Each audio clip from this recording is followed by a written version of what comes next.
Tampa Bay Bucs Super Bowl 55 champ Shaq Barrett coming at you live for NSPN Next Gen Sports. Go like and follow NSPN for total coverage of all team and combat sports, live shows, plus exclusive player interviews and unprecedented sports content creation.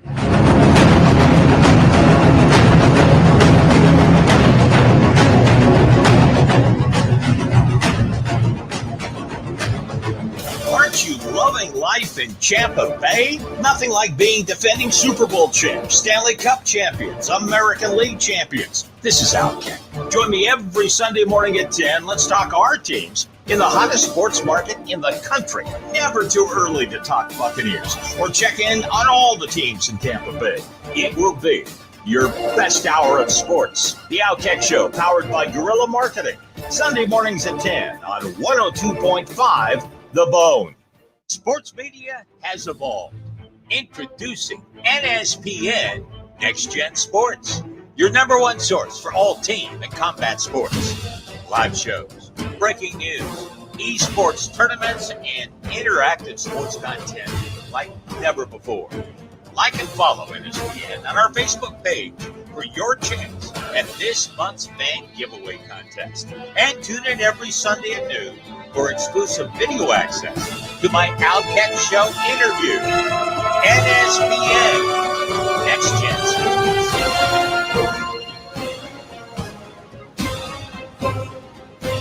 Outkick here. I have to tell you about my amazing pampered experience at Daniela LaCorey Styling Studio.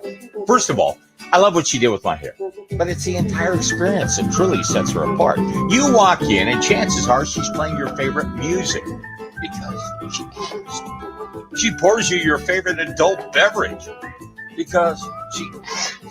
It's gone from haircut to a truly relaxing time only at Daniela LaCorey Styling Studio.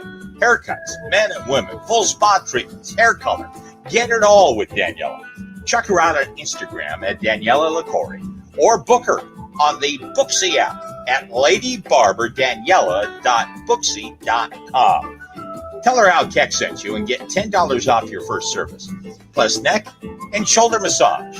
Daniela LaCorey Styling Studio.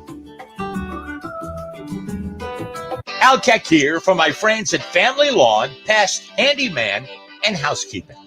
I'm all about saving money and saving time, especially when it comes to maintaining my home.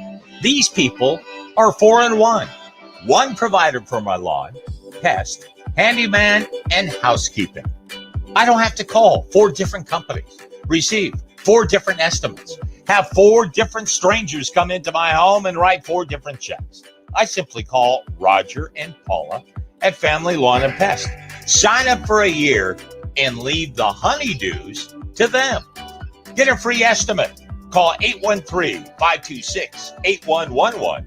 That's 813-526-8111. Tell them Al Keck sent you and get $250 off your first year or 20% off your first month.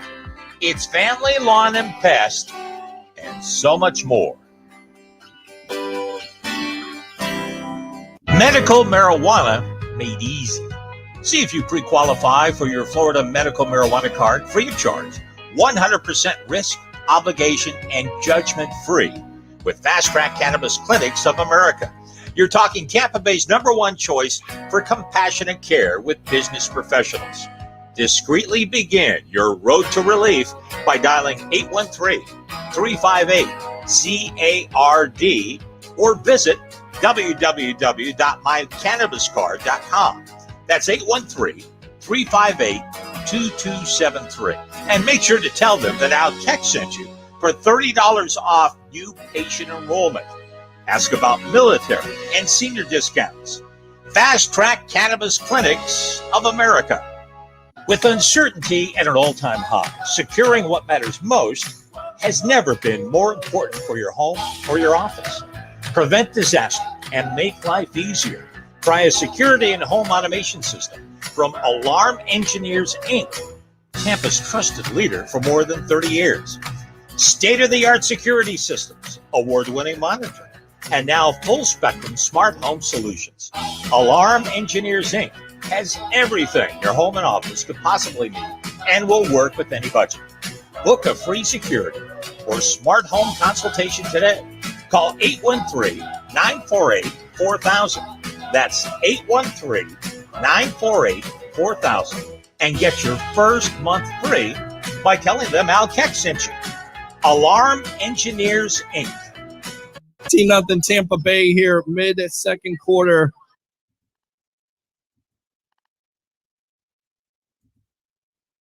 Let's review. You ready? You're going to review? We're going to review. Okay, this is what you do here before the halftime show. This is the chicken strips here from Duckies. Thank you very much. Here on NSPN. All right.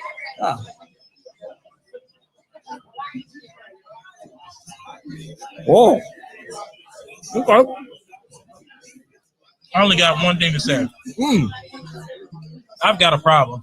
That nobody told me how damn good these wings was going to be. Well, then we both got a problem because you know I'm a big fan of wings. Those chicken strips are good too. Love you, Duckies. Good job. Hey, Stan Arthur here for the I Love St. Pete Facebook group. If you're a business owner looking to connect with tens of thousands of potential new local customers, you owe it to yourself to get enrolled in our Key Tag Rewards program. Since 2019, we've signed up more than 200 local merchants. Sponsor opportunities are available too, such as our group banner ad and even your own custom key tags. Just go to stpetekeytag.com, get enrolled, and get ready to get busy. stpetekeytag.com.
Hey guys, what's going on? Welcome back to another edition of the Evolution of Sports Talk Television. It's the Sports Web live on NSPN.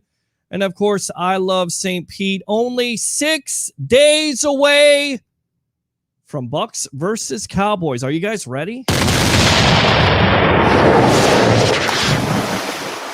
On tonight's show, we'll have Denis Phillips of ABC Action News talking about your Tampa Bay Buccaneers, talking around the NFL, as there has been lots of news this week. Fantasy football. I will say this because I always hear this with sports broadcasters. I don't care about your fantasy football team. Let me reverse that. I do care about your fantasy football team. I do. I want to hear what you did in your draft. I want to hear what you're thinking about doing in your draft. And without further ado, let's just go ahead and start it out the way we start this out with the phone call, and then we'll get back to it. Let's go out to Rich from Newport Richie. Rich, welcome to the evolution of, or should I say Rick? Rick, welcome to the evolution of Sports Talk Television as we are expecting Denis Phillips of ABC Action News. But I got to get your thoughts on this. I know how big of a Bucs fan you are. Only 6 days away from Bucs versus the Cowboys. You ready to go, my friend? I have been ready to go for months. I am ready to run. I tell you right now, everybody is looking forward to this game, of course, because the Bucs, coming off of being Super Bowl champions, trying to repeat Thursday Night Football. I mean, what's your prediction at this point? What are you most looking forward to in 2021 with your Tampa Bay Buccaneers? Well, to tell you the truth, the only thing that scares me, and I'm pretty much thinking the only thing is injuries. You can't predict injuries. If everybody stays, for the most part, healthy, I can't see this team not just winning the division, but having a solid chance of going back-to-back, because they're going to be even better than they were last year. I mean, this team was basically a team in progress all year long because of no offseason and Brady coming in and a new system, new players, new coaches, having no offseason, no preseason. you could see from game one that this team was starting to gel, starting to click, starting to get things together. We played our best game the last game of the year. Our defense was basically a swinging door the first 5 or 6 games. But by the end of the season, they were clicking and they were understanding what's going on, and they were formidable. Now we're going to be, if we start from that point there, Brady's going to be even more in tune with the receivers. The offense is going to be down pat. We've added a couple more weapons. The defense is starting from a much stronger position. These young guys that were growing up all season long last year are going to be seasoned now and growing even better. And then you add pieces like Tryon. Come on, this team is built for the long haul. And this team is built for sure to be a back-to-back champion. Yeah, I say Super Bowl or bust because I said that in March when they re-signed all their players, of course, in free agency. So what's your record? What are you thinking here? How many wins are the Tampa Bay Buccaneers?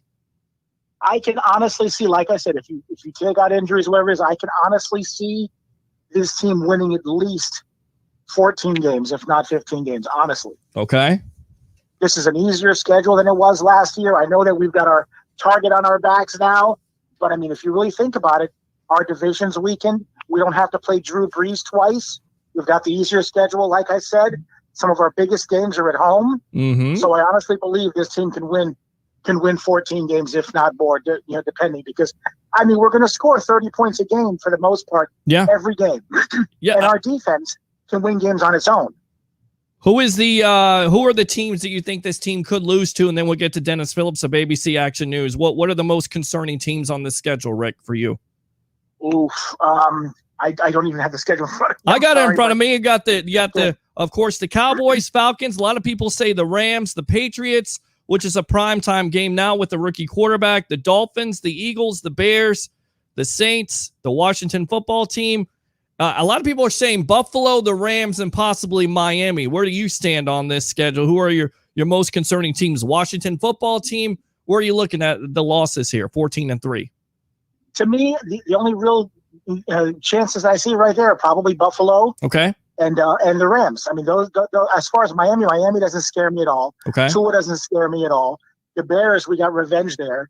The Patriots, there's no way Brady's going to allow that to happen, no matter what. Mm-hmm. So we're gonna take that game. And like I said, the division games, I mean, you're pretty much a wash. The Cowboys, we should smoke them. I mean, offensively, they've got a decent team offensively. I'm not totally sold on Dak, and they're going to have Elliott and everything else. So they're going to be able to move the ball, and they might even be able to score a few points. But defensively, we should light that team up. And coming out of the gate, having basically a full 10 days to prepare for them, I can't see it. Like I said, barring injury, we should smoke that team. Well, Rick, I agree with you on that. That should be a blowout. You never know what's going to happen. We'll see if Dak is going to be healthy. Of course, join us on NSPN and I Love St. Pete because we'll be live at Ducky, 1719 West Kennedy Boulevard. We'll have your pre-half and post-game editions of the NSPN Watch Party crew. So definitely call in, definitely participate. Thanks a lot for the call. And as always, call back because you can call back anytime you want to. You can use that second or third call. And I want to know about your fantasy football team. If you want to talk about something other than that, definitely call back on the phone line, 727-255-0391. Once again, thanks a lot, Rick. Appreciate the call, all right? Very proud of you, Peter. You take care. Great job, man. Love it. Hey, man, appreciate you, and I'll give you the woo right there. Proud of you for calling the show, and definitely keep on calling. All right, there you go. Rick from Newport Richie. How do we lead it off? Bring the passion. Bring your excitement.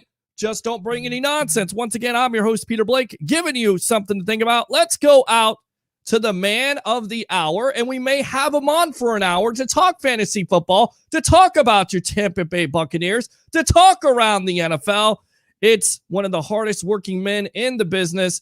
ABC Action News is Mr. Denis Phillips, meteorologist and sports broadcaster on the evolution of sports talk television.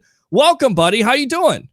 Good. How are you? You know, the meteorologist part, that's what my business card says. The sports broadcaster, that's just for your show and some of the other guys. And honestly, having a good time. I literally just finished one of my mock drafts, one of my NFL mock drafts. I've done about 50, I guess. And my first draft starts tomorrow. So I'm ready. I'm as ready as I'm ever going to be, I think.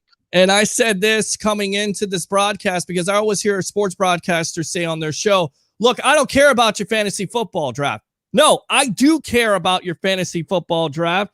And I'm going to tell you my fantasy football draft here, which I had just a couple of days ago. And you go ahead and critique me a little bit because I haven't won a league in a long time, and I need all the help I can get. At quarterback, Aaron Rodgers. Wide receivers, DK Metcalf, Jamar Chase, the rookie from Cincinnati, Cortland Sutton from the Broncos.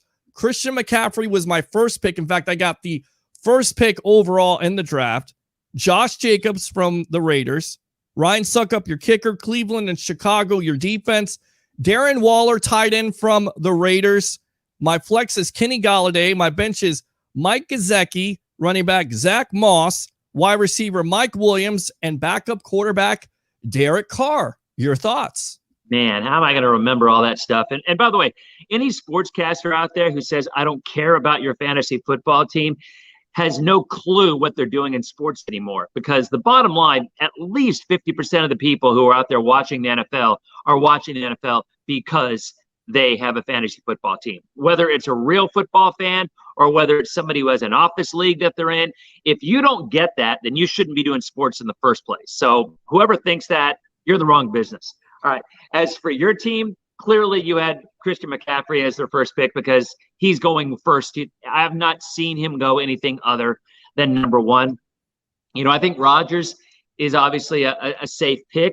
I mean, how can you go wrong? He doesn't throw a lot of interceptions. It depends on the scoring system of your league. Some league, one of the one that I'm in tomorrow has a -6 points for interceptions, which is pretty devastating. I mean, you get 6 points for a touchdown pass and you get -6 for an interception. So you got to stay away from those picks.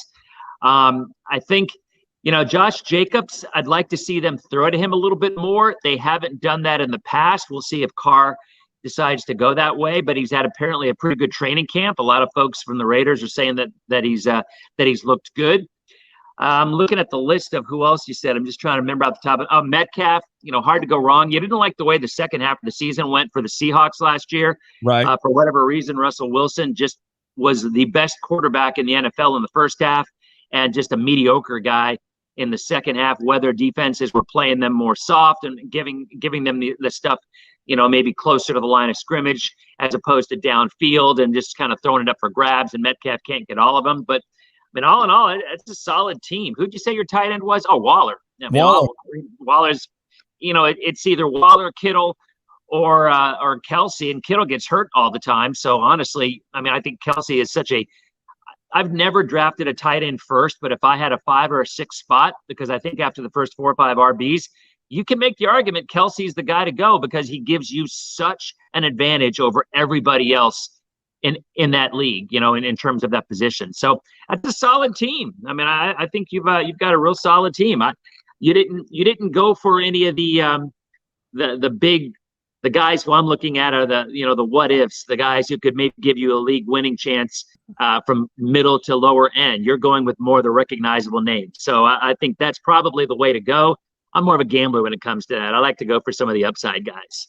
Tell me the upside guys. Tell me some of these guys that you could be going for here in this draft. Give us some tips here because I got another fantasy football draft tomorrow night, 8:00. I have no idea why somebody made that during a college football game, but they decided to do that. So it's neither here nor there. So. Yeah, that's the worst. All right. So I'll tell you for quarterback, we all know about Justin Fields. I mean, I think he'll be starting by week 3, and I'm not a Bears fan. I'm not a Bears hater. I'm not an Andy Dalton hater. I mean, I just think they picked up for a reason. And I think Dalton is obviously, he's not the guy. I mean, he's a guy, but he's not the guy. And I think they'll throw Fields in there and see what he could do. Really, I mean, kind of like Lance for San Francisco. I think he's a real interesting guy if Garoppolo does not stay healthy, which he has a history of not staying healthy. I personally think there are 2 running backs out there that could very well be league winners for people. I think Antonio Gibson is the first one. Again, big deal if he stays healthy. He hasn't in his first couple of seasons. He's had injury issues. If he stays healthy, the way they're going to use him, it sounds like, I mean, he might obviously trade out third down duties with McKissick. But at the end of the day, Gibson's going to get a ton of play. And I'll tell you, Javonte Williams for the Broncos, not a lot of people are talking about him. I actually followed him a good bit in college, and the stuff that I'm hearing is the guy could very well be just a superstar. A lot of folks are comparing him to Kamara. At least in Denver they are. Now, what else are they going to say? I mean, Bridgewater's obviously going to pump up his rookies, but those are two running backs that I think are potentially could be league winners for people. I mean, and there's guys that are being ignored, like Sony Michel. Mm-hmm. I mean, when Cam Akers went down, and then when they started to need some depth in the Rams, Michel also has had some injury problems, but Richardson is not going to be the guy. And there's a lot of people who think Michel. First of all, the Rams love to give the ball to the running back close to the goal line. So in spite of the fact that Stafford's in there, in spite of the fact that you've got Kupp and Woods and all those receivers, and Kittle, you've still got a team that likes to run the ball close. And Michel has always been used as the guy up close. So he's an interesting guy. And in terms of running back or in terms of wide receiver, I love Darnell Mooney for the Bears. I mean, I think A-Rob, who I'm a Penn Stater, obviously. So I mean, I think he's going to get into the offense quite a bit. I mean, I think there's a lot. To me, the way I'm drafting this entire year, every one of my teams I'm going to draft the same way. I'm loading up running back early because I think there's so much depth in wide receiver. I think there's just a ton of depth out there. Whether it's Marquise Callaway, for heaven's sakes. I mean, is he going higher than Michael Thomas? Yeah, because who knows if Michael Thomas is even going to play this season. So you've got all these guys, Jerry Jeudy, and you've got And you talked about Cortland Sutton, who's a good, but again, an injury guy, but a good guy. So to me, I go running back, maybe running back again, third round with maybe a Swift or I don't know. Najee Harris is going to go earlier than that. Trying to think who else in the middle in the third rounds. I mean, Gus Edwards now that J.K. Dobbins is out. Right. So at the end of the day, I go running back, maybe receiver. If you want to get one of your big who are your game-changing quarterbacks? Usually your game-changing quarterbacks are the quarterbacks that are going to score with their legs or with their arms. So you got Josh Allen, you got Kyler, you got, Lamar, and maybe Jalen Hurts, maybe. The guy can move. So I don't know. Those are the guys I'm looking at. I give a pretty lengthy list, but in terms of strategy, I almost always will go running back my first two picks. Yeah, I kind of battled with it because I wanted to go with Derrick Henry over McCaffrey, but McCaffrey, the statistics, catching, and I nearly went Henry the first pick, and people were like, no way, just go with McCaffrey, go with the number one pick. Wise decision, or do you think Henry can basically reciprocate those 2,000 yards he had last year for the Titans? It's the only decision that you had to make, and there was no other thing. If you have the number one pick and you don't take McCaffrey, you should not be playing fantasy football. It doesn't mean it's going to be the right pick, but he is the only pick. Right. He just is. I mean, he's a cheat code. He is one of those guys that just gets it done on every single level. And I'll tell you, think about Henry. I'll give you a little stat on this. When the Titans win, Henry averages 24.8 fantasy points per game. When the Titans lose, he averages 12.5 fantasy points per game because they do not have him on the field when that team is behind. So if you think the Titans are going to be winning a lot of games this year, Vegas has I think the last I looked, their over-under was like about 9, which really kind of surprised me. Let me look. Yeah, their over-under is 9. So the NFL barely has them a 500 team. So if they're 9-8 and you've got a guy who's averaging 24 points a game on those wins, but 12 points a game on those 8 losses, I'm not so sure that's worth the first, second, or third pick. So that's just I'm staying away for Derrick Henry. Not to mention he's been really fortunate and healthy. I mean, running backs, their shelf life just isn't all that good. Yeah. I'm going to ask you a question because this is one I've struggled with for weeks, and I can't come up with the answer here. It's been driving me crazy. So you guys know I'm a huge Saquon fan. My dog wanted to name him Barkley. I mean, I love Saquon Barkley, being a Penn Stater and everything else, right? And the guy's, he's a beast and all that stuff. But at the end of the day, a lot of people are saying he looks good. He's practiced great. Everything's going to be great. But at the end of the day, he's still a running back with a horrible offensive line and a terrible quarterback. So no matter how skilled physically this guy is, I'm having a tough time. And I drafted him last year, second pick, when he went down, obviously bright and early. But I wonder, how is he going to be good if he doesn't have an offensive line and he doesn't have a quarterback? It's driving me crazy. And I'm considering taking him again just because I'm so freaking biased about him because I love the guy so much. It's tough because you're exactly right. You point out the obvious, right? Penn State product, phenom when he's healthy, but he hasn't been able to stay healthy. And then on top of it, you have the greatness or non-greatness of a Daniel Jones. You don't know what to expect from him. He can make so many great throws and make so many plays and then also turn over the ball. It's almost like Jameis Winston all over again with the New York Giants. So you really don't know what to expect. But because it is Saquon Barkley and he's going to get the carries, the problem is he going to be ready week 1? And what percentage is he going to be health-wise? Is he going to just be 80 to 85%? Are the Giants going to play him? How many carries are they going to give him? So first 2 picks, maybe not, but maybe mid-round if you can steal him away, maybe.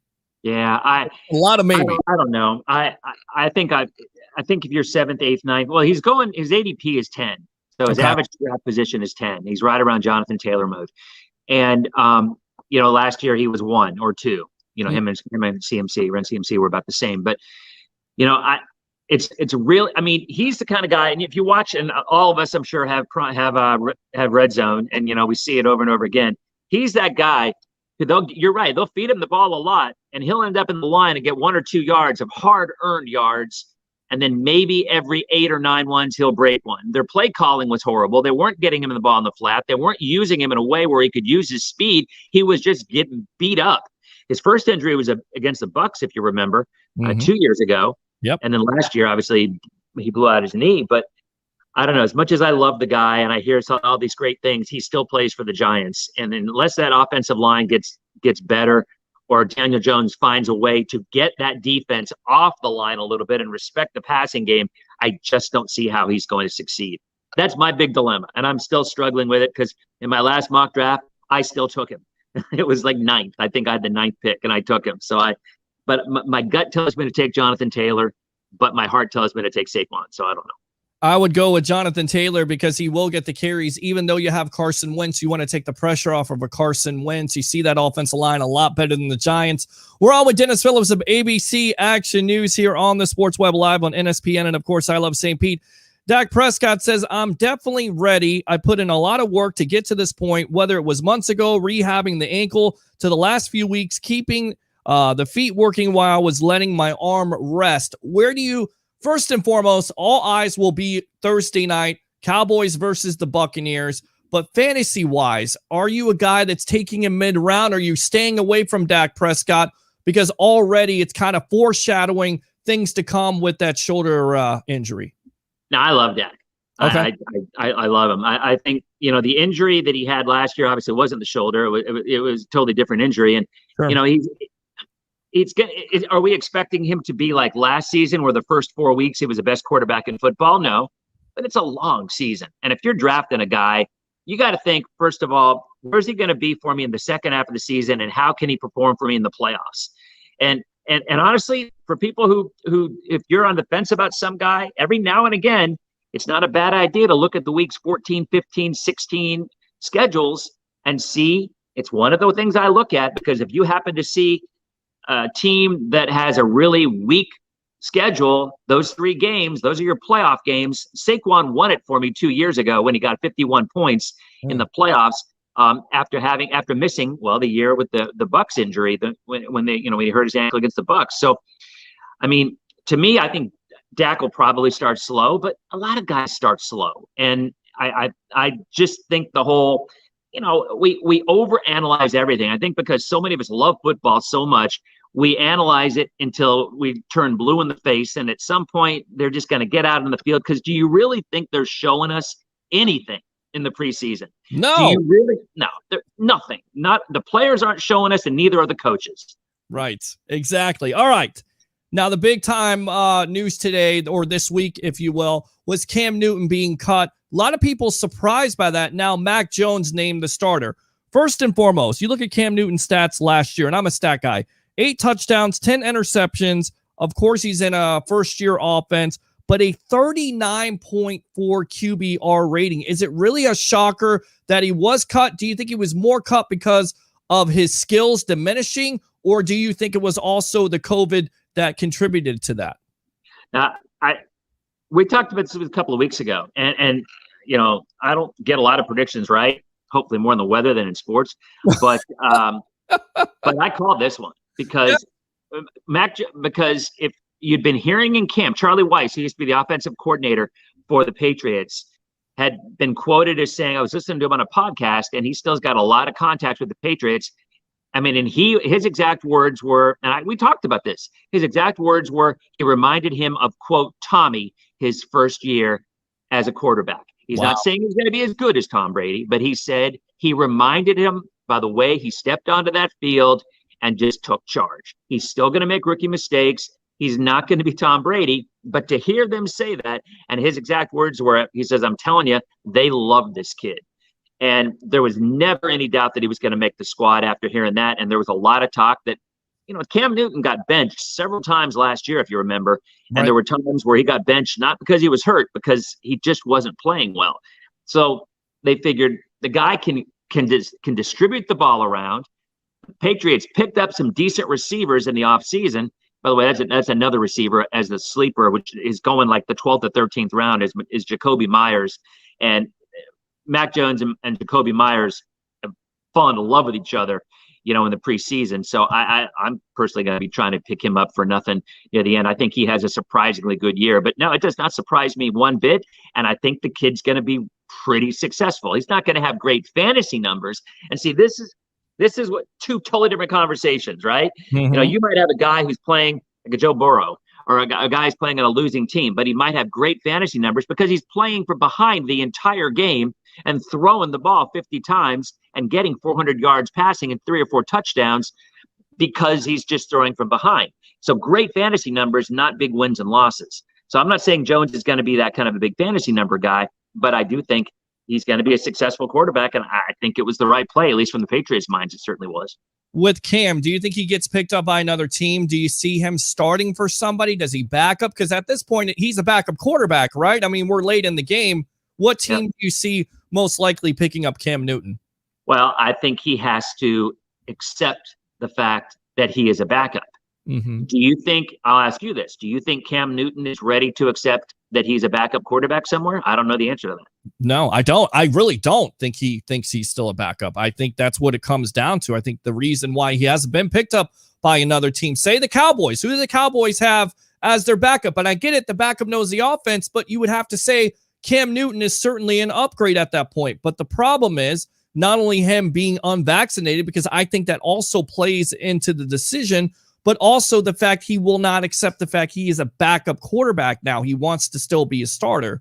So who do you think he ends up with if there is a possible position that opens up at starter for him? I mean, you look and see what quarterbacks are what teams have shaky backups. The Ravens are one that I'm thinking of right off the bat, you know, and you know, obviously there's going to be some injury threat with any kind of a running quarterback. So when Lamar is out there with injury history last year, COVID issues this year, you know, you can't even handicap COVID issues at this point, the way I look at it. I mean, everybody's going to run into it. It's going to be around. There's going to be 3, 4, 5 day, whatever, quarantines. I don't know. I personally think I'm not so sure that he does end up anywhere this year, because I agree with you. I don't know if he's ready to acknowledge that he's a backup quarterback. Maybe next year he will. And who knows? Maybe somebody will pay him enough to do that. Does it come down to the money? I don't know. Does Cam Newton need the money?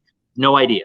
If he needs the money, then he'll do it. If he doesn't need the money and he's in good financial shape, he might be like, you know what? I don't need this. I'm good where I am. So I don't think – I think we all have seen him the last 2 years, though, in spite of the fact that he started out pretty good the first 3 or 4 games with the Patriots. And remember when it started to fall apart was when they lost to the Seahawks in Seattle. And it was a great game, and he had a good game, but he fell short on a quarterback keeper, and they lost that game. And then either he got hurt again after that, and he just doesn't have the zip in his arm anymore. He can't make the throws. He's still a tough guy. He still can run the ball. But when you see him trying to make the throws, he couldn't. And Mac Jones could. I think it was that simple. Yeah, I think it's that simple too. A lot of people saying, there's much better quarterbacks than Cam Newton, but again, that's not the point. The point is that he didn't perform for the Patriots, and usually when a player doesn't perform for the Patriots, usually every team stays away from them. We're on with Denis Phillips of ABC Action News. Furthermore, with on being unvaccinated and also possibly being a distraction and one of those players that gets your quarterback room, I'm just saying it could happen. Now, at the end of the day, in your opinion, does Mac Jones make the Patriots possibly a playoff team, or is that too early in your opinion? That's a lot to ask of that guy. I'm looking at the total right now. Their total, Vegas total, has them at 9.5. So what do they've got? They've got a really good defense. They've got a lot of good receivers. Mm-hmm. I mean, they went into the free agent market and picked up some really quality receivers, and they've got a quarterback who can distribute the ball. In their division, well, who do you got? You got the Dolphins, obviously. A lot of people are talking about the Dolphins. You got the Jets, right? Mm-hmm. Who else in the AFC East? Right. You got, of course, you talked about the Bills. You have the Miami Dolphins, and you have the Patriots, and then, of course, the Jets. And a lot of people just salivating right now over Zach Wilson. In fact, I heard a famous sports broadcaster the other night say, look out, Zach Wilson could really improve the Jets. I mean, could they? Love Chris Davis. Yeah. Love Chris Davis as a receiver, by the way, for that guy. Okay. Corey Davis, right? Corey Davis, yeah. Love the guy. I mean, and the backup, Moore. He apparently they've been raving about him as well. So, I mean, he still plays for the Jets, though. I mean, I think at the end of the day, for whatever reason, anybody who has the guts to go ahead and go in on one of those guys, hey, more power to him. I'm not one of them, but apparently he's just got some moxie on the field. He makes the throws, but he still plays for the Jets. So, yes, what do you do with that? It's a tough division. Louis Riddick of ESPN says, as long as Mac continues, and he says, sure it can, when he was asked if the Patriots are going to be competitive and can be a contender, as long as Mac continues to exercise good judgment, the decision-making part of the equation is here. He throws with good accuracy. They don't get decimated by COVID or injuries or something unforeseen. They will be there. And if Bill Belichick didn't believe that they can do that, he's not trying to build a team for 3 years down the road. The guy just went through one of the most hellacious seasons he's ever been through. He was miserable. He doesn't want to go through that again. He didn't get Matt Judon, Kendrick Bourne, and Trent Brown. He didn't bring those guys back just to go, well, we're going to be more competitive this year. No, he's trying to win. He wouldn't have made that move to make Mac the unquestioned starter from day one. If he didn't believe over the course of 17 games, this guy's going to ascend to the point where we're going to be able to challenge for championships. So Riddick has been a guy that has been an evaluator around the league. I mean, it wouldn't shock me because, look, I don't necessarily think he's Tom Brady because, of course, that comparison is always going to be thrown out there. But I think at the end of the day, Belichick is more comfortable with Jones's style of play, and that means he wants a pocket passer. He doesn't want a guy that's going to run all over the place. He wants a guy that's going to be able to complete throws, be accurate, and not turn over the ball. So who's to say they couldn't slip in there in that playoff seeding, right? Yeah, I mean, with wild card, I mean, everybody pretty much has given Buffalo the AFC, maybe with good reason. I mean, I'm always the guy who feels like a team that didn't quite get there the year before, a lot of times ends up finding a way to get there the following year. And Buffalo, but you can also make the argument that Kansas City's going to be more motivated after losing to the Bucs. So I think it's going to be interesting. I mean, I've also been reading that offense is going to go through the tight end, which in New England is nothing unusual in the past. And, Jonnu Smith could be a real nice pickup in the late rounds from a fantasy perspective. So you got Myers and Smith are kind of the two guys that seem to a lot of buzz out of New England could be their go-to guys. But I mean, it's, as you mentioned, there's a lot of talent there. The running backs are, they're serviceable. And I think there's going to be a lot of options for that guy. And that's what they were saying more than anything, that Jones was able not just to look at the first or the second, but he was able to look at his third and fourth option. And he was doing so in a way, still able to get the ball away in time. And he was seeing the field and reading the game came quickly to him, which is obviously an old expression. And for a guy who's only been doing it for a couple of months, it's pretty impressive. It is. All right, let's go out to the comments here from the webheads, and then we'll get back to it. Let's go out to Yash. Hello, Bucs family. It's been forever since I've been on here. Well, welcome back, my friend. Where did you go? Keep on coming back here on the Sports Web Tribal Troll in the web. All right, this is what you get. Shut up! Taylor Jean says, LFG. Sitton says, yes, sir. Love it. Super Bowl, Super Bowl, Super Bowl, Super Bowl, Super Bowl. And I'll go ahead and fire those cannons for you. Let's go out to Justin. What's up, Peter? I found you. Absolutely. Frank Johnson says, what's up, Peter H. Blake? What's going on? Troy Polamalu, King Troy, Trojan Legend, Cowboys is going to be a blowout. The Bucs, Zeke, 3 touchdowns. Cooper, 2 touchdowns. He says Cowboys are going to blow out the Bucs. This is what you get for that. Shut up! I mean, come on. Really? The Cowboys? He's trolling, right? They could keep it close. First game of the season. I mean, they could, but I'm the worst at the NFL. NFL predictions, handicap, I'm the worst. I said this months ago. I thought the best pick on the board was the Cowboys plus 7.5. And not even because the Bucs aren't a superior team, but because the first game of the season, it's just hard to get up for that kind of a thing. And I don't know. I like the 7.5, but again, fade me because I'm way better in college football than I am pro football. But I still think the 7.5 looks pretty good to me. I agree with you. The Bucs are beating the Cows like 46-3. Tom Paso says, don't fear injuries or anything else, just positive vibes. Troy Polamalu, King Troy, Trojan Legend. We need to sign Cam. No, I get it. A lot of fans are very upset and frustrated with the backup there, Blaine Gabbert, but Cam Newton is not coming here. He's not walking through that door. Let's go out to Todd Grassley. Which quarterback does Dennis Phillips think can make it rain the most in the NFL? Does it always go back to Patrick Mahomes, or is it somebody different, a Josh Allen with a new contract? Is that a guy that can definitely be the NFL MVP and be the top fantasy point scorer, in your opinion? Well, again, being the top fantasy point scorer and being the best pro quarterback are two very different things. And almost always a quarterback who runs, who uses his legs in addition. That's why Lamar was so awesome 2 years ago, the number one player in football, because he had rushing and passing touchdowns. So, to me, if you want to look at the most effective number one quarterback in fantasy, I mean, it's one that uses his legs and his arm. And I think Lamar has a comeback. And after losing J.K. Dobbins, which means they'll probably depend either on his passing and his running even more, because Gus Edwards is okay, but they don't have the depth that they did anymore. You've got Kyler. Obviously Josh Allen will run, but he's still more of a passing quarterback than he is a running compared to Kyler and a Lamar and a Tua and Jalen Hurts for that matter. So to me, with fantasy, it's all about that dual threat quarterback, the one that can run and that can pass. I'm going to ask you a question, Peter. So if you were to give a hot take, I think I heard you say one earlier. I'm going to give a hot take, and probably going to be wrong, but I want to hear yours first.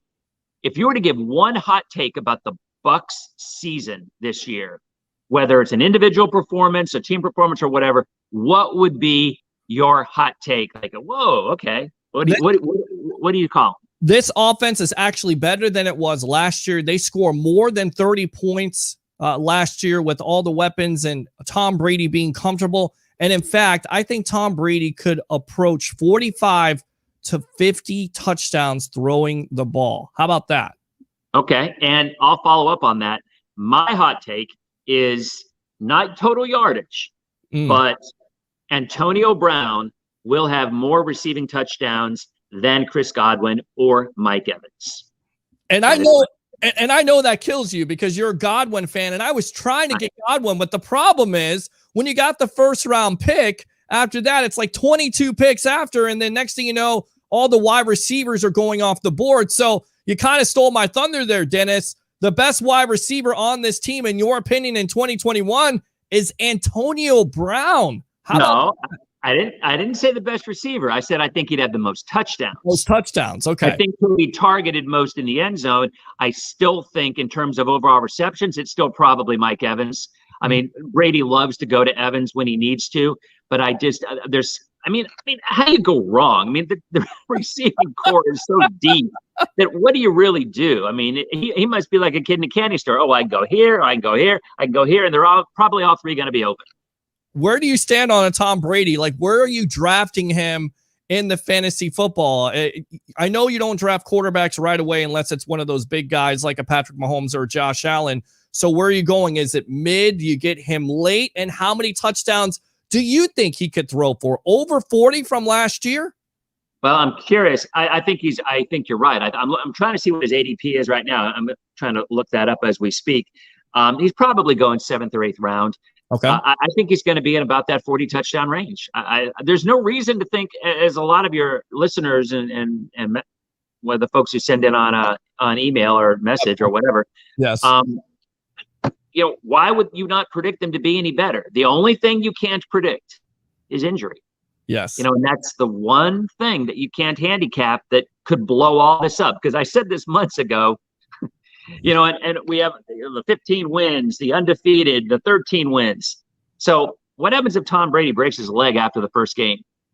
I'm just saying, are those predictions going to change drastically? In football, you just never know. I mean, the guy played with a torn up leg as it was last year and still toughed it out, but he's still 40-something years old. So we can talk forever about how great things are going to be, but injuries are still kind of the great equalizer. And, who's to say that the injury bug won't hit where we don't see it coming? So if he stays healthy, 40 touchdowns. You're right, though. I probably don't draft him because I prefer a mobile quarterback. Okay, there you go. Dennis's take right there. Roger Shue says, I agree. Bucs lose, and I agree with you on this. All right. Tommaso says, no huddle attack. That was kind of featured. I mean, could you see more of that because of Brady being more comfortable and then offense more no huddle? Is that a good thing? Is that a bad thing in your opinion? I think it depends on the game flow, right? I mean, do you want to force Tom Brady down the field faster than he needs to go? Mm-hmm. I don't know. I mean, the guy's, how old? 43? 44 yeah. now, yes. I mean, no huddles is a great offense. If, usually it's an offense. I don't know. I don't know. I mean, you probably know more about this than I do because I'm sitting there thinking I just have a tough time seeing him doing it anything other than there's 2 minutes left in the half of the game.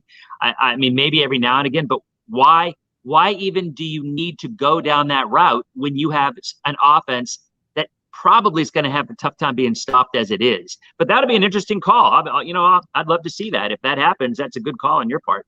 Yeah, I mean, no huddle attack, it's certainly possible. Of course, the 2-minute drill when you need points, we saw that last year with Brady being very successful, hitting Scotty Miller both times for touchdowns. But at the end of the day, the best offense is, of course, a balanced attack. You look at that second half of the year when they slowed it down, when they had those drives, when they were grinding it out with both of those running backs, and a victim of volume in a Ronald Jones and Leonard Fournette, a Giovanni Bernard. We'll see if he plays, because he has been injured. Of course, BA says he's just fine.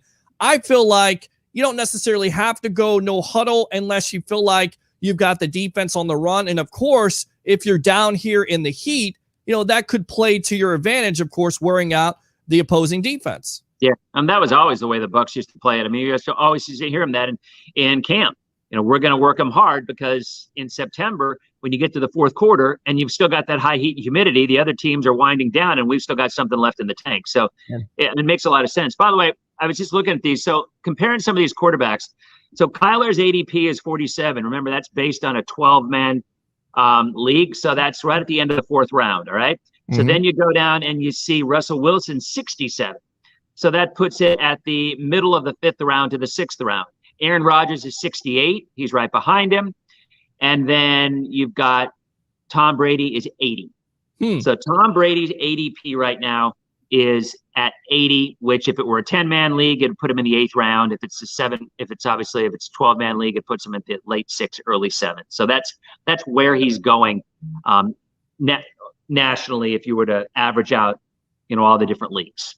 It still seems too low, of course, according to Clyde Christensen. He says today, according to Carmen Vitale of Buccaneers.com, I'm excited about this year. I really think we're going to be better. In fact, he also says the 44-year-old quarterback looks like he's 25 with the energy he has on the practice field. There's even reason that he could be even better in the offense in year 2. And, of course, Christensen says about Brady's leadership, it will guarantee that there's no complacency within the Buccaneer locker room. There's a lot of confidence emanating, Leo word from Tampa Bay with the regular season just 6 days away. So Clyde Christensen, 25-year-old Tom Brady. And I tell you right now, it's kind of funny because here's a guy that was coming off a torn MCL.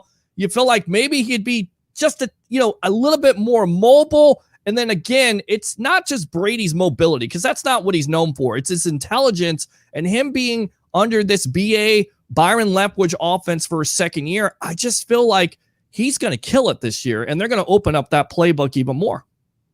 It's going to be fun to watch. I mean, you talk about not being mobile. Typically, the over-under for props for Brady on yards rushed per game is about 1 to 1.5 yards. That's literally the number usually. So, he's obviously, he never has been a mobile quarterback. And so it doesn't really matter for him. It's just a matter of, can they keep him upright? Because at some point in time, you get a 25-year-old guy who weighs 75 pounds more than he does, that can come back to haunt him. So, but then again, we thought the same thing last year. Sure. I mean, how many of us, myself included, me as much as anybody, saying, how in the world is this guy with this offensive line, are they going to keep him upright and he's not going to get hurt? Well, clearly they did. And no reason to think they can't do it again. That's the hope, right? It's going to be crazy. I mean, our station is literally right across the street from the stadium. So Thursday night is just going to be mayhem. I can't wait. Absolutely. I can't wait. We're with Denis Phillips of ABC Action News. We'll get back to football in a moment. What is the Labor Day forecast, and talk about the impact of Hurricane Ida just a little bit there, Denis? Yeah, the Labor Day looks good. We're back to more sun. If you're going to do a barbecue, go to the beach, go to the pool, you're going to have a lot more sunshine, not like Wednesday where it rained the entire day. And it's going to be more of that late day, early evening stuff. So definitely what we would expect. In terms of Ida, I think pretty much a lot of folks have heard about it. My son lives in New Orleans. He lives about 10 miles northwest of downtown. So he got about 70 to 75 mile an hour winds. They just got power back this morning at 1 a.m. He left, in fact, and he's a doctor. They actually sent some of the doctors away because they lost the power, obviously, as you guys know, for the city. And they did have portable power, but it wasn't enough to get everything done that they needed to. But I guess the power is coming back a lot faster than they even predicted, which we had heard maybe even as long as a month. But Peter, I mean, as devastating as it was for New Orleans, I think people and Grand Isle and, all of southeastern Louisiana, I think when people think about hurricane season, they think, yeah, that can happen in Louisiana. If you live along the Gulf Coast, you can see that and you see it. It's devastating, but it doesn't shock you. I think what people saw in New York and New Jersey, that shocked a lot of people the last couple of days. Yeah, I think it's opened a lot of eyes up. And of course, when it comes to New York, New Jersey, you're not used to that type of weather. You're really not. Again, Denis Phillips of ABC Action News. I want to put you in the lobby really quick. Tom Brady had some comments to Buccaneers.com on how the game has changed. Think they're really interesting here. So stand by. Let's go ahead and go out to Brady and his comments here, and we'll get Denis back on and see what he thinks on the evolution of sports talk television. Here we go. One thing about football that's changed over the years, which I think is really hard for someone like me who's played a long time to watch, is like it's not being taught the right way. Like a quarterback should only throw the ball to certain places because your receiver is in danger of getting hit. For example, when I used to play against Ray Lewis, I wouldn't throw the ball to the middle of the field because he'd go after you and he would hit and we didn't always have the biggest receivers, but he would hit him and knock him out of the game. And now every hard hit is a penalty on the defense. So I feel like they penalize defensive players for offensive mistakes. So, like, if a quarterback, I was watching the Chicago Bear game, the quarterback messes up, doesn't see the blitzer, or the line screws up. I don't know what happened. The quarterback or the line on offense, the defensive player comes in and hits him hard, and they throw a flag on the defense. So they've almost moved the protection of your opponent to you as opposed to where it should be, which is on yourself. Like, if you're a quarterback, you got to protect yourself and your players. It shouldn't be the responsibility of your opponent to protect you. And I think that's it creates really bad habits for players because you feel like I can basically do anything. I could run and not slide. I can throw my receiver into any coverage and not have any repercussion for it. The only thing they're going to do is they're actually going to blame the defensive player for making a good, solid hit, and now the defensive player is going to feel like, oh, I can't do that, even though I feel like it was an offensive mistake. So in the end, I think it's a really disservice to the sport.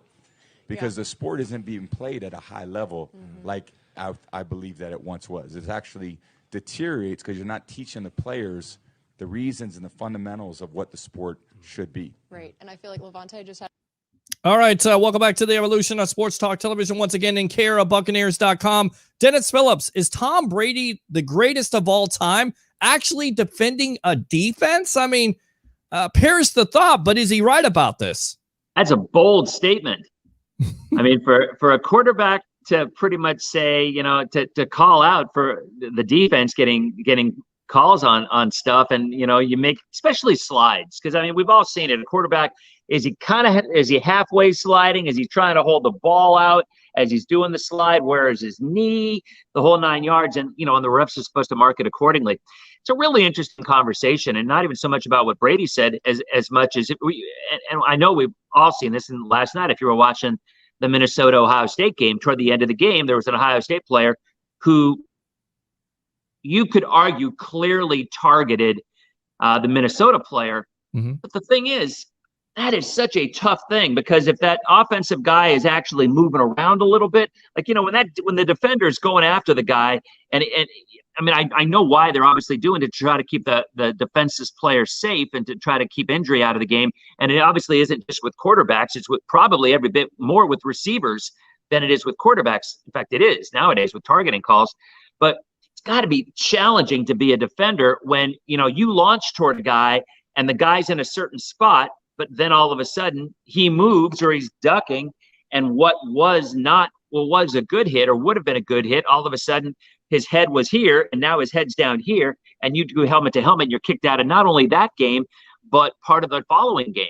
And it's I don't envy the refs or the players on the defense trying to get through that. And I understand why. There's been concussions. There's been people who are paralyzed. I mean, it happens. But man, that's a tough thing for a defender to know. Well, oh yeah, I got to go in hard. I want to stop him, and he's coming up on the first down line, but I can't hit him right here because obviously I'll get penalized for it. So, pretty bold of Tom to just say, yeah, you know what, the defenders have it right. Go after us more, or if you're or it's your own fault if we get hit. Because I seem to remember, I mean, don't want to badmouth Tom at all. But, I mean, over the years, this is true. Over the years, mm-hmm. he kind of had the reputation of whining when he got hit by guys. Sure. I mean, that was a Tom Brady thing when he was with the Patriots all the time. So as he's gotten older, he's realized, hey, that's on me. And if that's the case and he's willing to own up to it, hey, more power to him. And maybe it goes back to what he said on the shop. 90% of the stuff he says to the press is basically BS. Maybe he's just trying to he'd say the right thing, right? Patriot. Yeah, give a good soundbite. Yep. Right, exactly. But it's kind of interesting because he says at the end of it, football is not being played at a high level. Do you agree with that? Do you feel like football has kind of lost the level that, in my opinion, I think the best football was probably late 80s and then through the 90s. And then when you get to that certain 2000 point, then it starts to safety precautions and stuff like that. And again, it comes down to concussions and, of course, lawsuits. Do you agree with that? And in your opinion, when was the highest level of football played? Or do you think it is what it is? It's still being played at a high level. To me, I used to have this. This is how things have changed. When I was young, I played baseball through high school and into college. And I wasn't very good. I was a walk-on. But all right.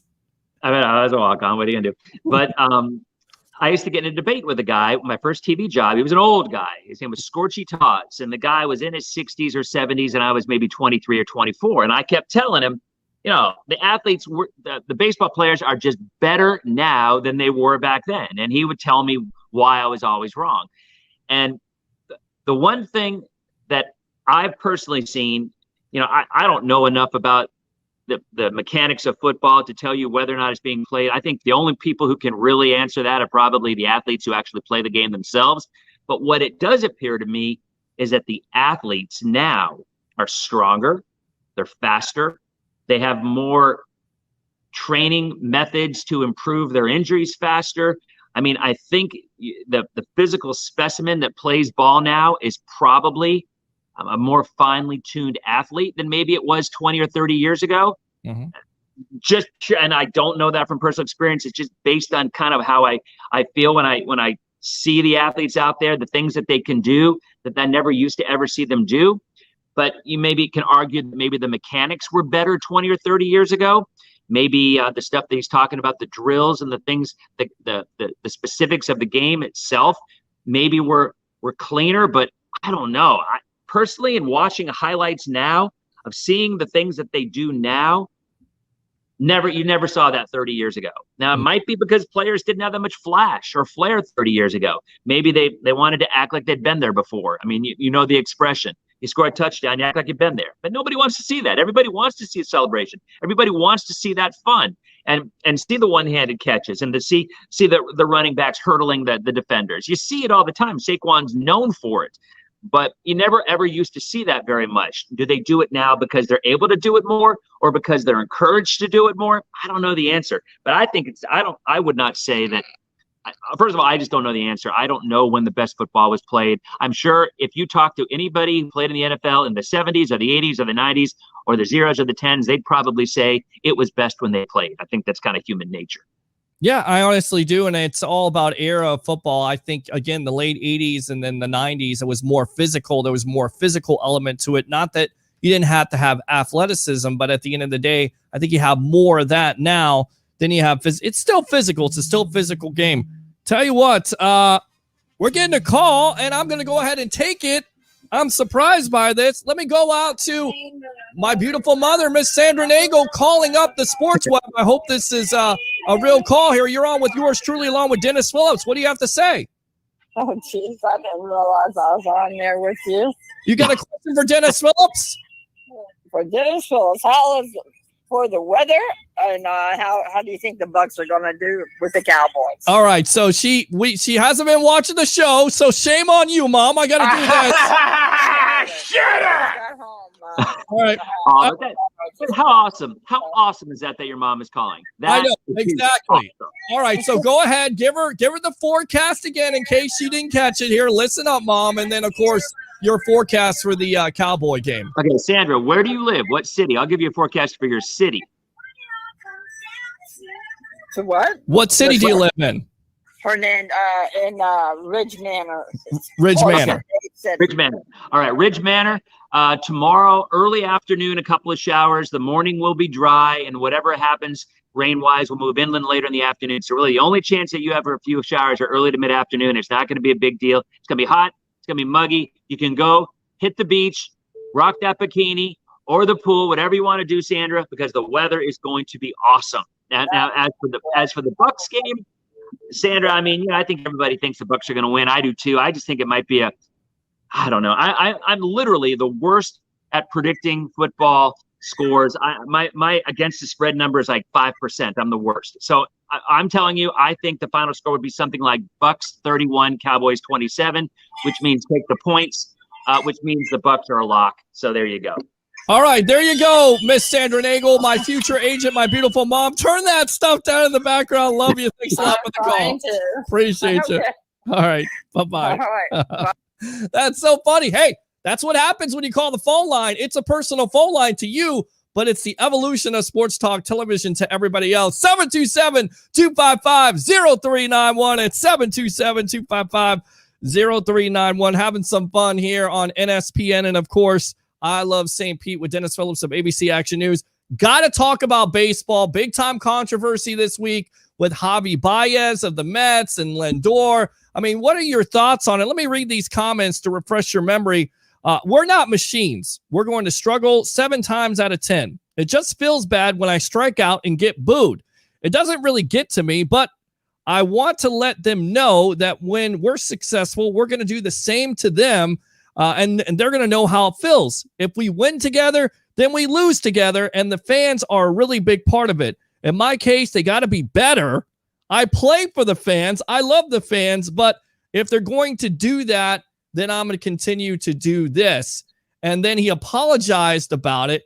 I mean, come on. Fans have a right to do that. What are the Mets doing, especially going from first place to third place, booing fans? Come on, this is crazy. Yeah, I don't get it. I mean, heckling baseball players is an American pastime. I mean, it's just, and by the way, I will tell you, I've played in enough charity games where the stadiums have been full. Mm-hmm. You do hear them. I mean, I always wondered if there's I played at a lot of games over at where the Threshers play over at what was Bright House, now Spectrum, I guess. Sure. You know, you get maybe, I don't know how many go there, maybe 7,000-8,000 maybe in that stadium. And when it was full, you can still hear the people and the stuff that they say. So they do hear, but that's just baseball. That's sports. It's like professional wrestling. I mean, are the guys out in the middle of the ring, are they going to get mad because all the fans are booing them and heckling them? It's just part of the experience. So I just don't get it. I truly don't. But that's where we are. I mean, when you were talking baseball, you mentioned baseball. I'm thinking, all right, let's talk Rays, because they continue to find a way. I was talking to my son who just went to FSU. He's going to his first college football game on Sunday. They're playing Notre Dame, and he's a freshman at FSU, and he's gone to a Gator game, but he's never been to one as a student, and he's all excited. But all he wants to talk about is the Rays, and he said to me, Dad, I'm telling you, they're going to make the World Series, and I with that pitching staff, I don't see how they're going to do it. How they're going to get past the Yankees at this point. I mean, after losing Snell, Morton, and Glasnow, they're doing it with smoke and mirrors, but they're still doing it. So, I think we're watching something just unbelievable. And the people who are watching, well, obviously there's not that many there, but there's still a ton that watch on TV. And that's the one thing that I always get ticked off about with the national media, because they always blast Tampa for not supporting their team. Right. It isn't that Tampa does not support this team. Tampa supports this team. They just have not gone to the games. I get it. You say you put your money where your mouth is. I understand that. But you walk around downtown, I don't care if it's St. Pete, Tampa, or anywhere else in the Bay Area, you see Rays gear everywhere. Everywhere. So It isn't like people aren't interested and they don't want this team to win. It's that they've chosen, whether they don't have the money to spend or whether it's too far, whatever the case may be, they've chosen not to go to the Trop. But that does not mean that the Bay Area does not appreciate or recognize this team. That being said, I would probably guess that 95% of the people out there couldn't name more than 5 of the starting lineup on that team, because it is a bunch of, I don't want to say no-name players, but it kind of is. And yet they are still finding ways to score runs and close out games. It's pretty amazing. It's pretty amazing to watch. It really is. It's the no-name Rays. Of course, you got Nelson Cruz and Rosarena, Brandon Lau having an unbelievable year. This year, you have the catcher out of Florida who's having an unbelievable year. I mean, All-Star, Maxinino hit a home run in the All-Star game. Yeah, I mean, it's just, they have names. It's just names you don't know. And you just kind of think, could this be the year? Could they be the San Francisco Giants, where they spend less than $100 million? They have all these no names, but these guys just continue to get it done. And Austin Meadows, I mean, the Yankees, they're playing hot. They're playing hot right now. Everybody's like, look out for the Yankees. Guess what? They've gained absolutely no traction on the Rays. In fact, they've lost. They've lost traction with the way they played, because the Rays have played so well. And look, even though they lost that series versus the Boston Red Sox, they still clearly are a better team than the Red Sox. I mean, you feel that way, right? Yeah, Red Sox are overrated. I mean, I don't mean that in disrespect to the team. I mean, nobody expected them to be good anyway. The fact that they started as well as they did was a testimonial to the team was playing really well. But the Yankees are a scary team offensively.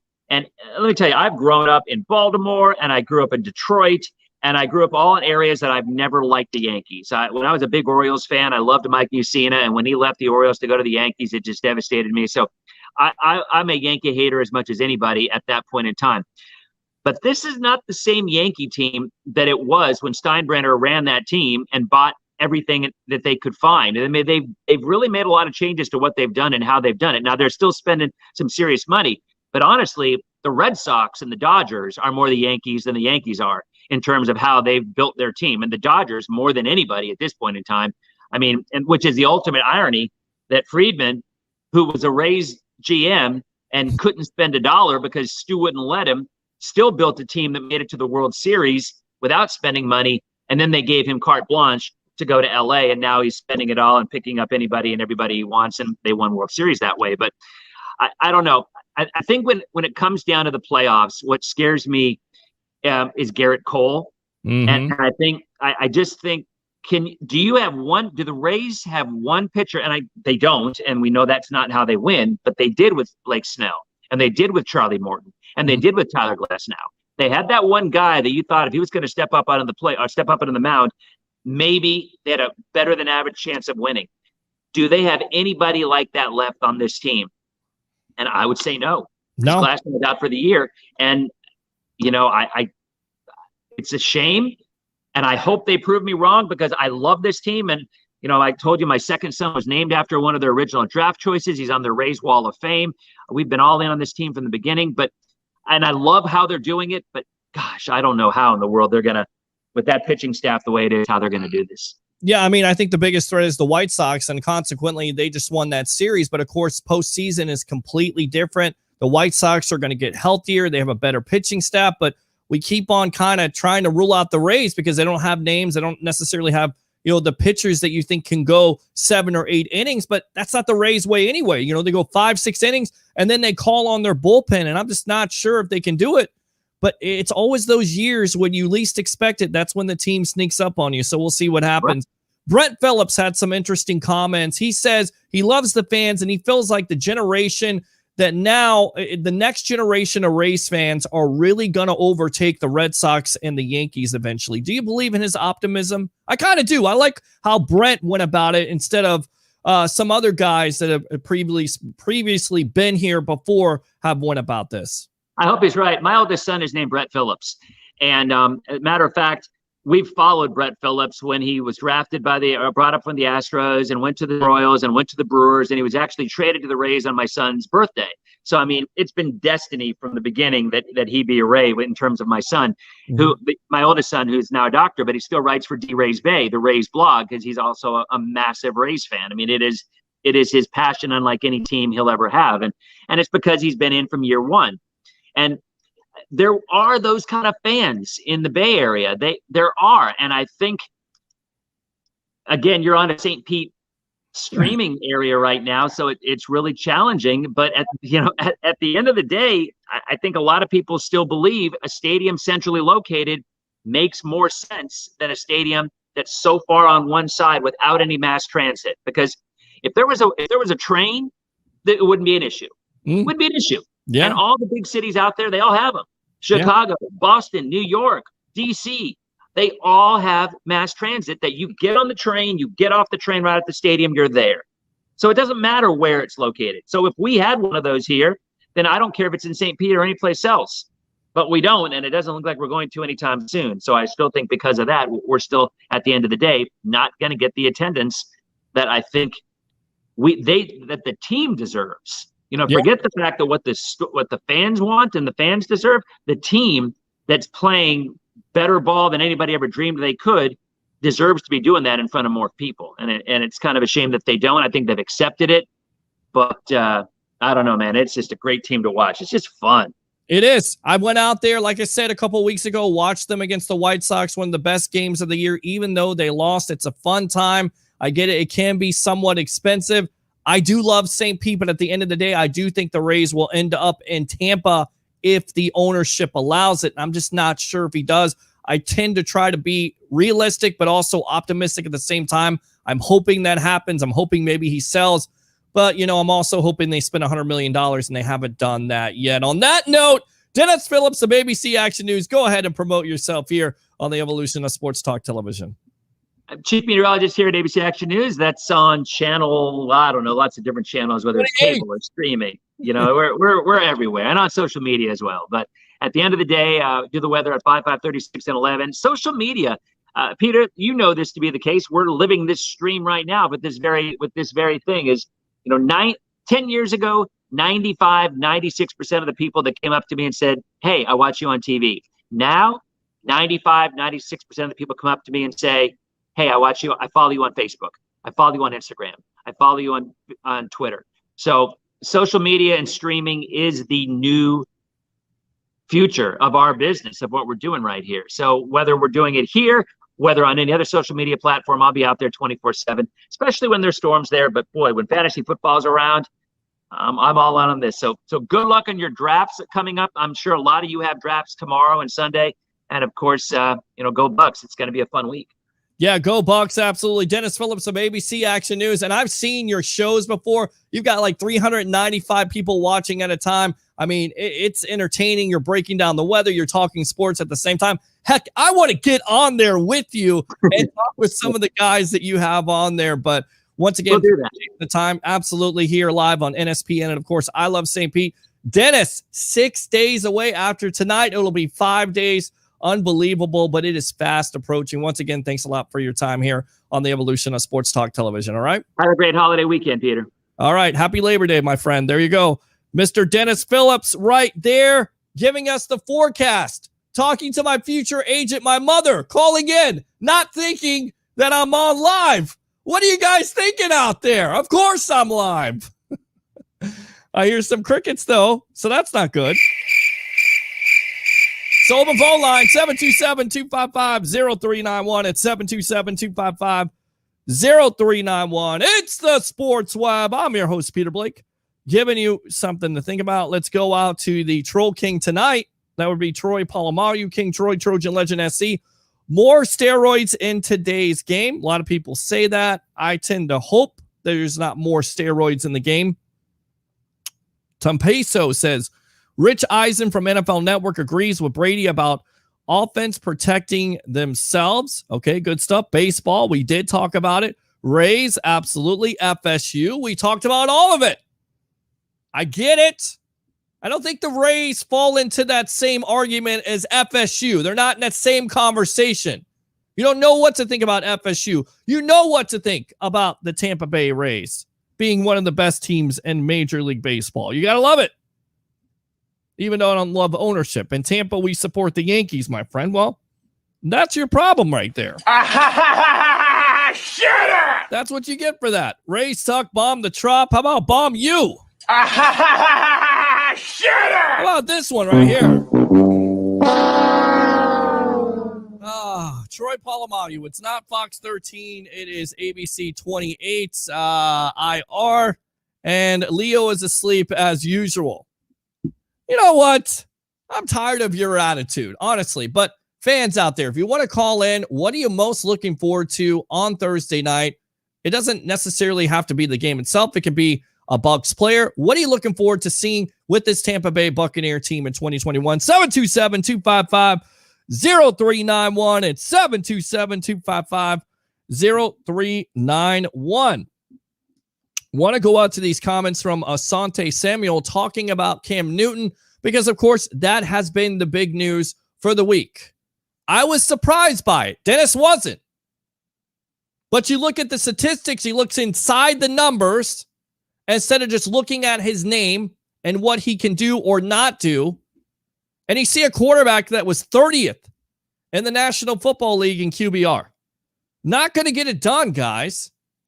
And obviously, they had confidence in drafting a Mac Jones at 15. People go, well, they could have traded up for Justin Fields. No. They wanted Jones. They felt like Jones was going to be the guy that could come in and start right away. He knew the offense, accurate quarterback, over 70% completion percentage, running a pro-style attack with Nick Saban at Alabama. Make no mistake about it. He's going to be a rookie quarterback. He's going to go through his bumps in the road. He's going to check down a lot, most likely. But he's not going to turn over the ball. He's not going to put them in those situations. That's what it comes down to. We've seen it. You turn over the ball.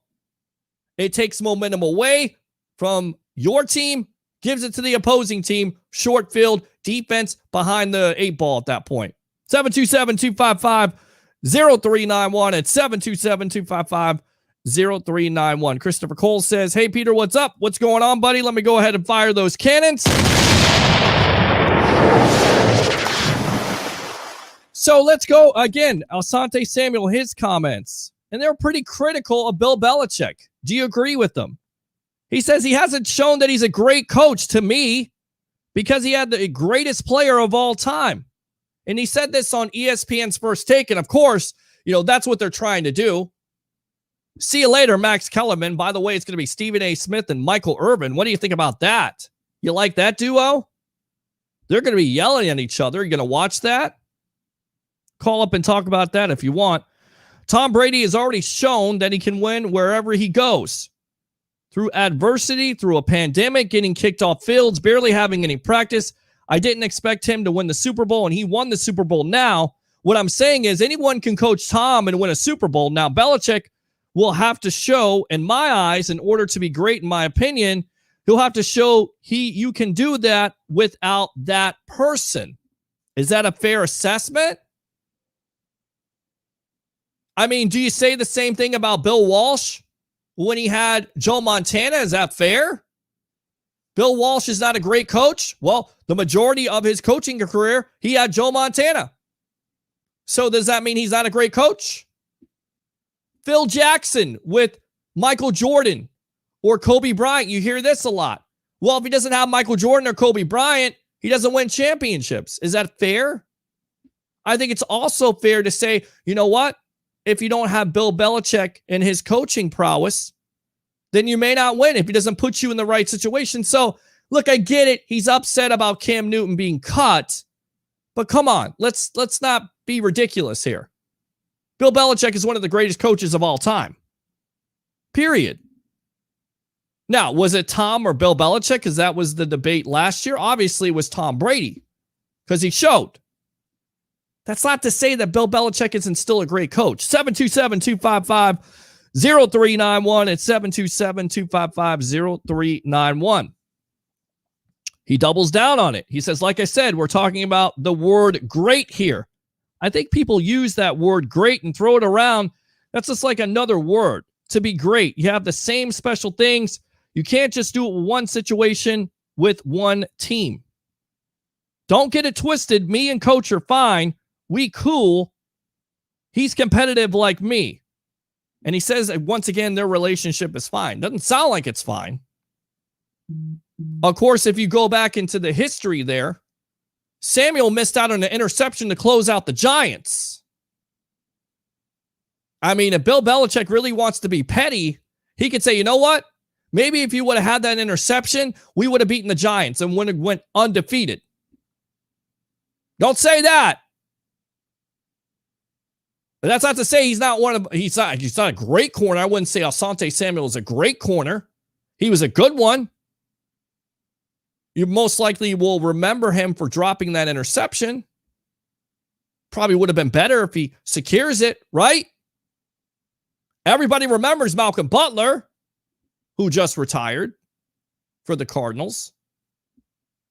You know why they remember him? Made one of the biggest plays in Super Bowl history.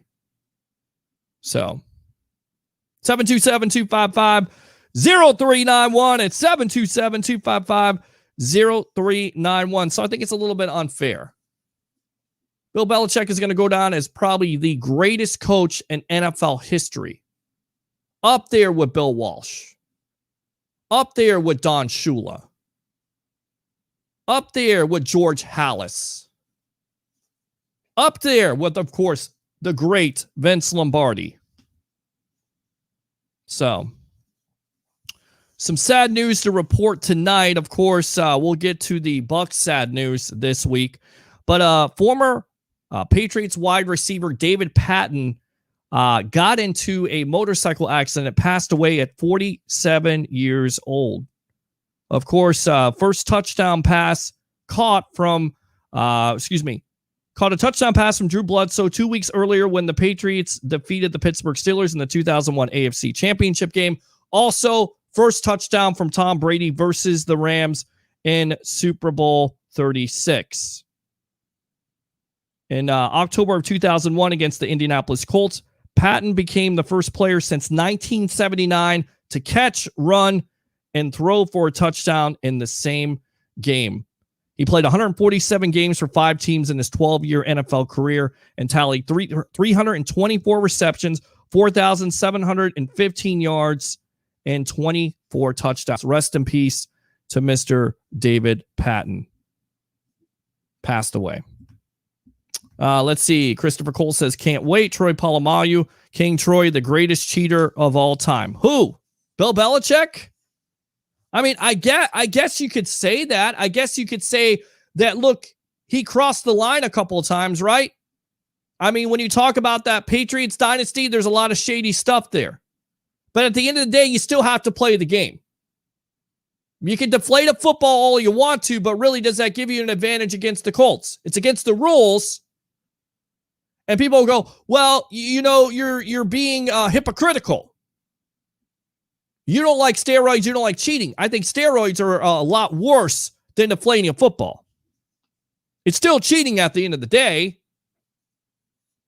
But really, Patriots, with everything they put together with their teams, whether they cross the line or not, you got to give it to them. They had greatness. Easily. Let's see. So, I get what you're saying. So, I'll give you that. Because I do think you make an astute point, and I think there's always going to be people out there that kind of doubt what the Patriots are, what they saw. I mean, but honestly, can you? After being a Bucs fan and seeing what Tom Brady did? And I'm not saying this team is going to turn into a dynasty, but just one player makes all the difference in the world.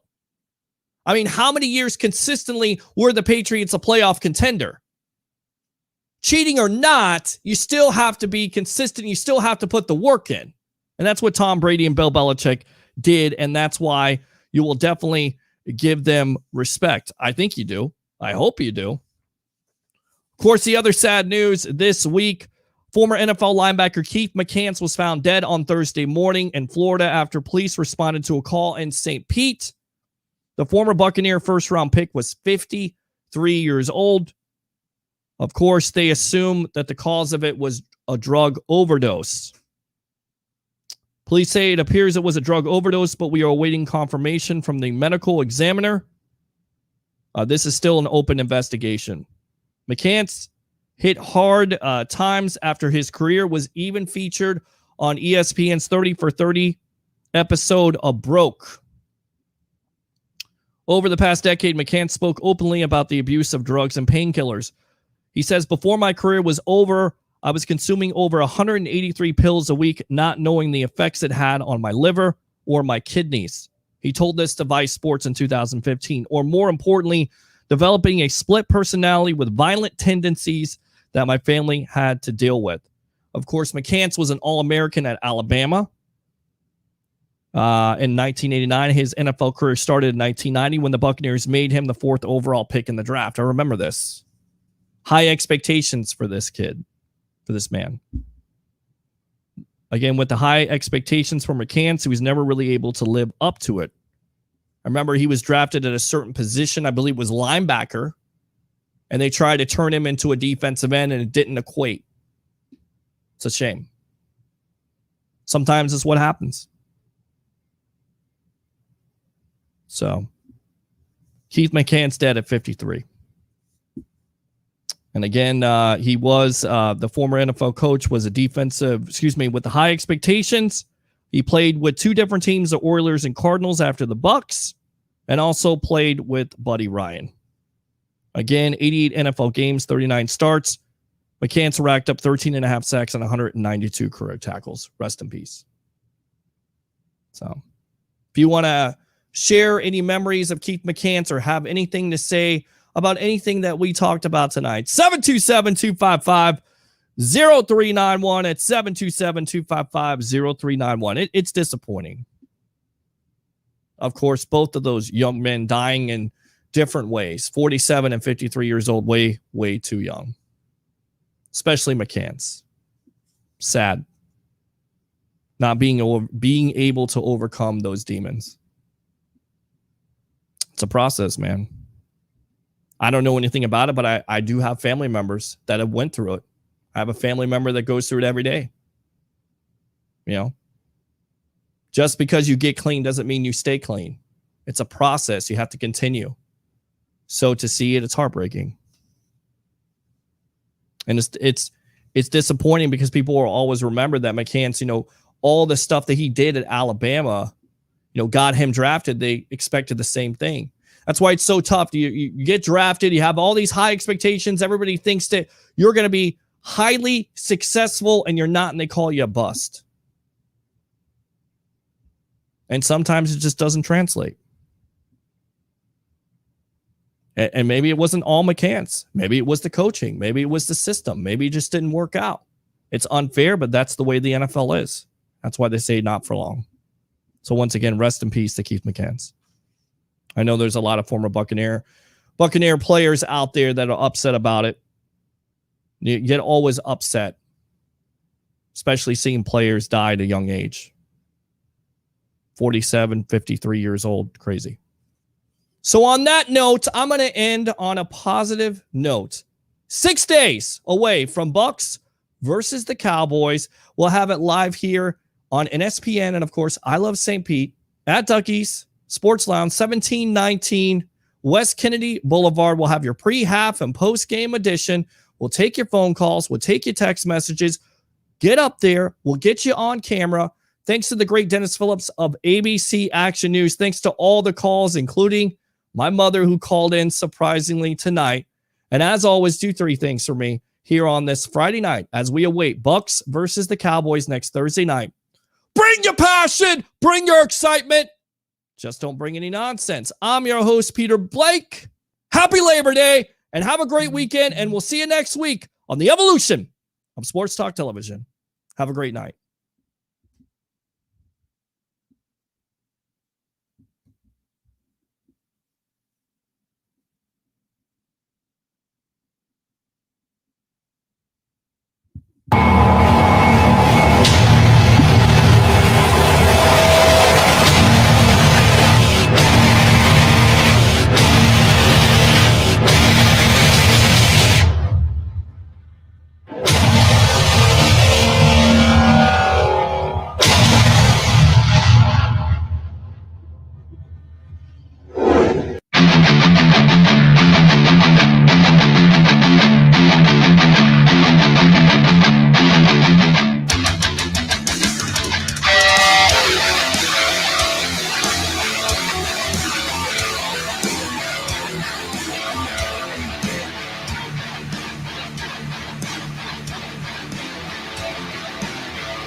So we're live here at Ducky's in Tampa. In Tampa. Can I get a Tampa Bay? Can we get Tampa? Tampa! Tampa! There we go. That's what I'm talking about. Again, does that feel good? It does. It feels good to be the maestro of the show. Really? So you feel like maestro, like Beethoven? I feel like it. Yeah, sometimes I do. Try to direct everybody around. Yeah. So you're trying to be a commentary quarterback then. I'm trying to be. I'm what am I, an armchair quarterback right now? And he's good at it. I try. Again, 13-0 Tampa Bay here, mid-second quarter. Hey, Stan Arthur here for the I Love St. Pete Facebook group. If you're a business owner looking to connect with tens of thousands of potential new local customers, you owe it to yourself to get enrolled in our Key Tag Rewards program. Since 2019, we've signed up more than 200 local merchants. Sponsor opportunities are available too, such as our group banner ad and even your own custom key tags. Just go to stpetekeytag.com, get enrolled, and get ready to get busy. stpetekeytag.com.